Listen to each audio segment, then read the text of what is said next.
श्री सीताराम जी महाराज की जय। सिद्धेश्वर बिहारी भैरणी की जय हो, जय हो, जय हो। किस्मत के सहारे। अब एक दिन की बात है कि अब वहां की भोजन व्यवस्था कैसे हो, तो लोग अपने अपने हिसाब से जो जैसा बनता है देते। गुरुवर फलहारी रहे, प्रात उठत नहात, दिन में रखते मौन व्रत, सायं बैठ बता। स्वामी जी वहां फलहारी तो ऐसे ही रोजाना सवेरे उठ करके स्नान करते थे और मौन व्रत पूरा दिन रहता था। शाम जब होती थी तब मौन भंग करते थे और लोगों को शिक्षा देते थे। इस तरह से रोजाना भगवान की कथा कहते हैं। कथा के बाद कुछ लिखते पढ़ते भी हैं। वर्षा काल का जब समय आया तो स्वामी जी फलहार करने के बाद एक व्यक्ति था जिसका नाम था दशरथी दास। वो स्वामी जी की सेवा में रहता था। तो उसने सोचा कि स्वामी जी का फलहार बनाना है, तो 4 आलू थे बड़े बड़े रखे थे। तो उसने सोचा कि पहले हम स्नान कर आवे, फिर स्वामी जी को फलहार बनाने। और जैसे ही वो स्नान करके आया तो बड़े बड़े आलू का पता ही नहीं, चूहा ले गए चारों के चार। अब तो बड़ा दुखी हुआ कि बताओ, अब इधर पास में बाजार भी नहीं है, जंगल है, कहाँ जाएगा, कौन क्या करेगा। बड़ा दुखी हुआ। अब सोचने लगा कि सरकार आज बिना फलहार के रहेंगे, मेरा क्या यही धर्म है कि सरकार स्वामी जी अब भूखे रहें। उसे लगता है कि अगर धरती फट जाती तो मैं तो इसी में समा जाता, लेकिन स्वामी जी का इस तरह से मुझसे देखा नहीं जाता। ऐसा सोच ही रहे थे, दुखी हो रहे थे, तब तक एक बालक आ गया। एक बालक अच्छी लंबी लौकी लेके आया और लौकी लेकर के आता है, कहता है महाराज जी ये फलहार के लिए बड़ी सुंदर लौकी, माने इतनी नरम है, ये फलहार के योग्य। वो बड़ा प्रसन्न हुआ कि भैया कौन हो। कहा महाराज मैं आके सब बताता हूँ, पहले स्नान कर आऊं। मैंने सोचा कि पहले लौकी दे दूं फिर स्नान करूं संगम में। कहा ठीक है भैया जाओ, पर लौट करके नहीं आया। जब इस बात को स्वामी जी को बताया, फलहार स्वामी जी जब करके और जब बैठे हुए तब बताया, सरकार 4 आलू थे उसमें भी ले गए, माने मुंशी जी ले गए, और किसी तरह से एक बालक आ गया, ये लौकी दे गया।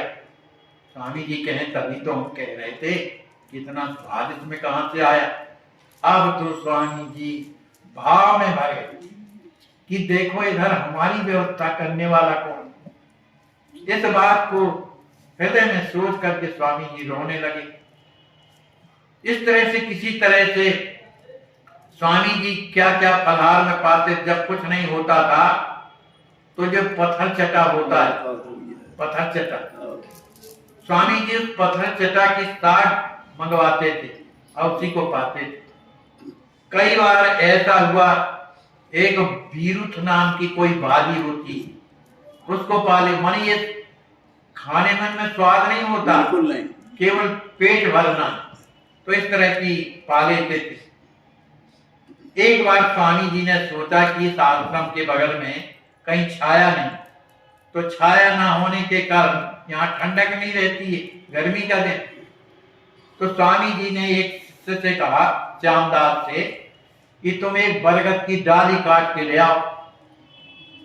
तो डाली काट के ले आया। स्वामी जी ने कहा जाओ, तो उसमें शाखें वगैरह थी, डाली में शाखें नहीं रहती। तो स्वामी जी खोद करके गाड़ने लगे। तब तक एक व्यक्ति वहां से निकला, कहा महाराज ये क्या कर रहे हो। कहा भैया पेड़ लगा रहे। अरे महाराज ये डाल थोड़ी लगती है, डाल नहीं लगती है, इसका एक फल होता है, वो भी जमने से नहीं जमता। जब कोई भी चिड़िया खाती है, जब उसके पेट से निकलता है तब वो अपने आप दूसरे वृक्षों में जमता है या कहीं तब लगता है। स्वामी जी ने कुछ ध्यान नहीं दिया, कहा होता होगा भैया। अब हुआ ये कि स्वामी जी उसमें जल डाले, और जल डालने के बाद कुछ ही दिनों में वह वृक्ष जो है हरा भरा होने लगा, डालें निकलने लगी, वहां पूरा प्रांत एकदम इतनी जल्दी ढक गया कि कि सब कोई अचंभित हो गए। बड़ी सुंदर फुलवारी लगाई गई वहां पर। जो केशवदास जी थे वो बड़े प्रेम से सेवा करते थे फुलवारी की। अब हमेशा वहां पर उत्सव भी होने लगा। केवल एक ध्यान प्रभु माना, केवल इधर आकर के भगवान का ध्यान करना है, प्रेम करना है, केवल यही करना और कुछ नहीं करना है। सभी के हृदय में भाई जब वातावरण उस तरह का हो जाता है ना तो स्वाभाविक उसके परमाणु अपने आप उसको प्रभावित कर देते हैं। जैसे किसी को बुखार हो तेज और उसके नजदीक बैठ के आप स्पर्श करो तो आपको भी गर्मी लगेगी। इसी तरह से प्रेम में जो मस्त रहने वाले जो महापुरुष हैं उनके सानिध्य में रहने वाला भी वो प्रेम के परमाणु उसके हृदय में प्रवेश कर जाते हैं। तो इस तरह से स्वामी जी को देखने के लिए कई जगह से लोग आते हैं, सबके हृदय में प्रेम भर जाता है। श्री प्रेम नामक यज्ञ की महिमा कही मंडित हुई, साधक गणों की याचना साकेत की सीढ़ी हुई। गुरुदेव प्रेम विभूति तब अरमान जग पूरे किए, कर प्रेम यज्ञ पुनीत अति श्री प्रेम रामायण जी। श्री स्वामी जी महाराज ने इसी प्रेम यज्ञ करने के बाद ही श्री प्रेम रामायण की कथा कही, उन्हें बनाई। फिर इसके बाद जो लेखक हैं कहते हैं कि इस प्रेम की महिमा जो भी सुनता है या कहता है उसके जीवन में निश्चित ही प्रेम की प्रभु के प्रेम की प्राप्ति होती है। यह चरित्र जो भी पढ़े भाव सहित मन लाए, सद्गुरु कृपा अनंत लही, प्रेम समुद्र नहाए, वो प्रेम में डूब जाता है। इस तरह से स्वामी जी की ये प्रेम यज्ञ हुआ।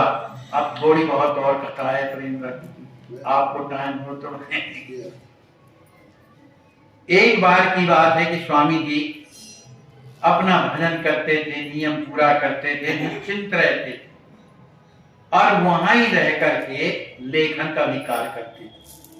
कभी कभी भक्तों के साथ में बैठ करके स्वामी जी सुंदर पदों की रचना करते थे।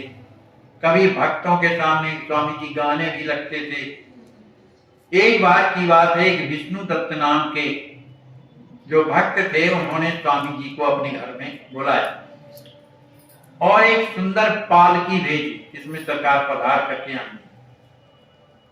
वहां उस पालकी में स्वामी जी महाराज विराज गए और भी जो लोग थे सुंदर गीत गाते हुए और ले चल रहे थे। वहां श्री हनुमान जी महाराज का एक सुंदर मंदिर था और वो गांव था सरसी। उस सरसी ग्राम में हनुमान जी का एक मंदिर था। तो स्वामी जी उस पालकी से उतरे और श्री हनुमान जी महाराज को दंडवत करते हैं और भेंट वगैरह देते हैं और नरियल अपने हाथ में लेकर के स्वामी जी पुजारी को देते हैं कि हनुमान जी को भेंट कर दे। लेकिन पुजारी ने क्या किया कि उस नरियल को नहीं दिया स्वामी जी के हाथ से, कह दिया कि आप धरती में रख दीजिए, मैं छुआ नहीं। ना पुजारी ने उस माने नरियल को दिया, कहा नीचे रख दीजिए स्वामी जी से, और ना उनका आदर किया और ना शीश नवाया। इस बात को देख करके जो भी लोग साथी जो भक्त थे बड़े दुखी हुए कि देखो ये हनुमान जी का पुजारी होकर के भी इस तरह का व्यवहार करता है। कहा कुछ नहीं, तदापि न कहे देख वृत्तधारी, और न स्वामी जी ने भी कुछ कहा उसके लिए। लेकिन स्वामी जी ने तो हनुमान जी महाराज का जैसे दर्शन किया वो एक भाव में विभोर हो गए, प्रेम रस में डूब गए और इस तरह से वहां से पुनः जिनने बुलाया था उनके घर आते। वहां पर उन्होंने स्वामी जी की अगुवाई में सुंदर दीपक जलवाए थे, ब्राह्मण लोग वेद ध्वनि कर रहे थे, मंगल गान हो रहा था।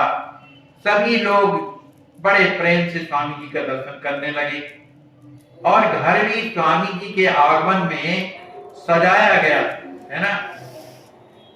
और स्वामी जी को बड़े वेद विधि के द्वारा उन्हें पधरा करके उनकी पूजा की गई। उनकी इस स्थिति को देख करके जो साधु स्वामी जी के साथ में थे उसे धन्यवाद देने लगे। जैसे झांकी जुगल सजाए बादल घुमड़े घुमड़े दलवाए। और हुआ क्या कि उनके यहाँ झूलन उत्सव होना था, तो झूलन उत्सव के कारण उन्होंने बहुत सुंदर झांकी लगवाई थी जिसमें सरकार विराजी थे, और घर के बाहर सुंदर आंगन सजवाया था, और बड़ी मानी उन्होंने बड़ी व्यवस्था किया लोगों को बैठने के लिए। बड़े आदमी थे, क्या फर्क पड़ता। अब जैसी युगल सरकार की झांकी झूले में जैसी विराजी, अब इधर पद शुरू जैसे ही होने वाले थे उसी समय बादल गड़गड़ाने लगे, हवा चलने लगी और बूंदाबांदी होने लगी। अब तो लोगों ने कहा भैया एक काम करो, ये पानी तो बरसेगा क्योंकि बहुत घने घने बादल आ रहे हैं और कुछ बूंदाबांदी भी हो रही, इसलिए अंदर ले चल। तो जिनके घर में उत्सव हो रहा था उन्हीं के एक भाई थे, उनका नाम था श्री कृष्ण दत्त। उन्होंने कहा कि जहां जिस घर में हमारे स्वामी जी पधारे हों, इंद्र की क्या हिम्मत है कि उत्सव को बिगाड़ दे। जय जय। है ना, ऐसा हो ही नहीं सकता है। आज भगवान हमारे घर में विराजे हैं, स्वामी जी महाराज विराजमान है, ये इंद्र कौन हो सकता है जो उसको बिगाड़ सकता है। इस तरह का क्रोध में उन्होंने कहा, लेकिन हुआ उसका परिणाम क्या कि थोड़ी देर में बादल हट गए, छट गए और वहां की सुंदर झांकी का दर्शन हुआ। बिजली चमकती थी लेकिन वर्षा नहीं होती, और धीरे धीरे सब आसमान साफ हो गया। गर्जना भी होती थी लेकिन दूर सुनाई देती थी। एक बूंद वहां नहीं पड़ी, कहां पर, जहां पर वो हो रहा था। और सब लोगों ने बढ़िया रात में प्रसाद पाया। ये कार्यक्रम समाप्त हुआ। अब जब समाप्त हुआ तो लोग स्वामी जी से आज्ञा मांगने लगे, अब रात्रि में ही जाना है कि बगल में गांव है। तो जैसे ही उस घर से बाहर निकले, पूरे रास्तों में पानी भरा हुआ, पूरे रास्तों में पानी भरा है, और जहां तहां जो खेत बने हुए हैं वो तमाम खेत भरे हैं बिल्कुल, और फूट फूट करके खेतों से पानी बह रहा है। अब तो सोचने लगे, बताओ सर स्वामी जी की कृपा तो देखो कि जहां, और जब उसी गांव की बात है जहां वो उत्सव चला वहां एक बूंद पानी नहीं, और गांव के बाहर फूट रहे हैं नदियां नाले सब एक हो रहे हैं ऐसे। इसके बाद जब स्वामी जी विश्राम से उठते हैं सुबह, और जब जाते हैं लोटा लेकर के डोल डाल कीजिए, और मोड़ रहते थे। अब जब बाहर आए वहां का दृश्य देखा कि इतना पानी भरा हुआ। अब तो स्वामी जी उस लीला को समझ करके भगवान की कि देखो कैसा भक्तों को सुख देने के लिए प्रभु क्या से क्या विधान बना देते हैं, यह सोच करके स्वामी जी प्रसन्न हो जाते हैं, हृदय द्रवित हो जाता है। फिर इसके बाद अवध किशोरदास जी आते हैं, और स्वामी जी की क्या इच्छा थी कि वो नदी के उस पार जाया मैंने लोटा लेकर के। तो अवध किशोर कहते हैं प्रभु स्वामी जी से कि मैं आपको उस पार लिए थी।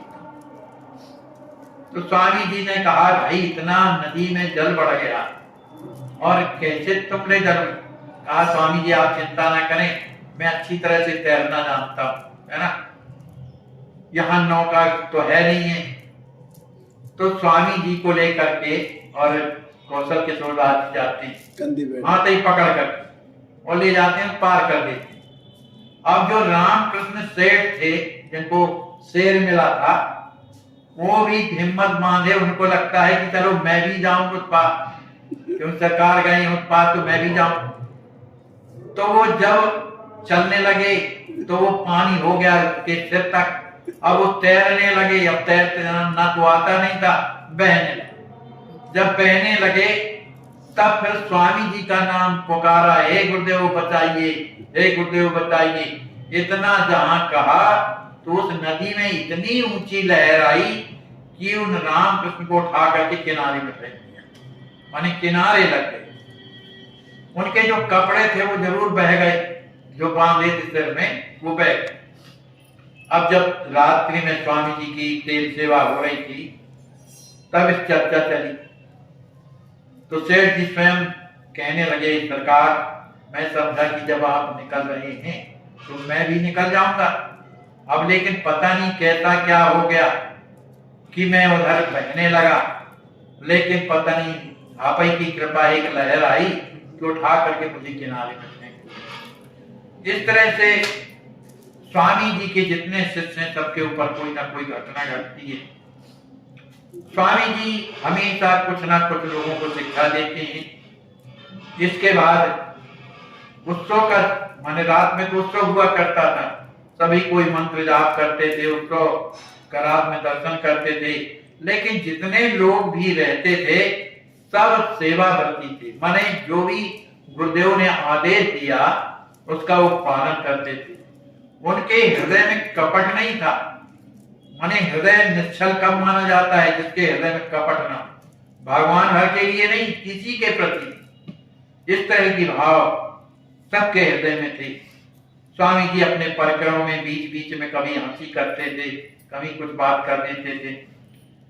परम कौतुकी भाव सुन बोले श्री गुरुदेव, वाल्मीकि तारे मुझे हाथ पकड़ समीर। स्वामी जी कहे कि भैया हमको हमारा कल्याण करने वाले तो ये बैठे, यही हमारा हाथ पकड़ के नदी से पार किया है तो यही हमको वहां तक पार कर दी। मन इस तरह के हैं, सभी कोई हंसने लगे। इस तरह से उस आश्रम में लड़के रह रहे हैं, पढ़ाई हो रही।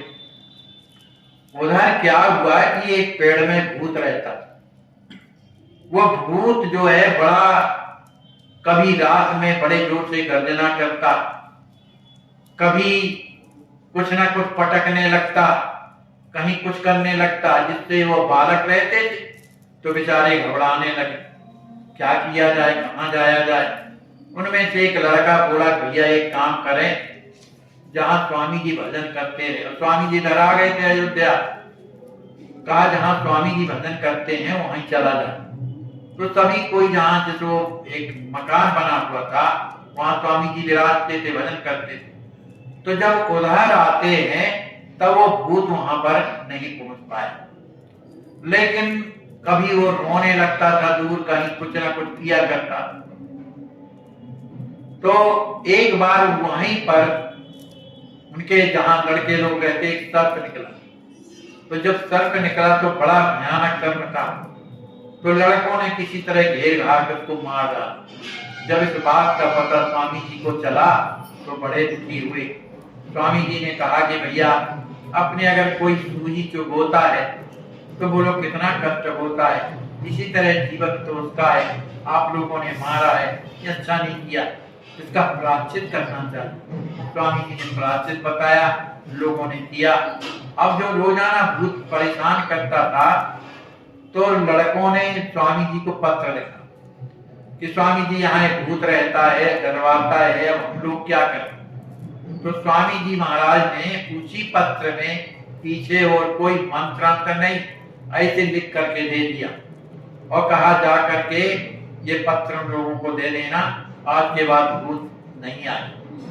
तो जो भी लिखा हो स्वामी जी ने वो ला करके जब पत्र देते हैं लड़कों को, उसी दिन से भूत को चला। अब आगे की कथा क्या है कल आप लोग श्रवण करेंगे। बोलिए श्री सीताराम जी महाराज की जय। जी महाराज की जय।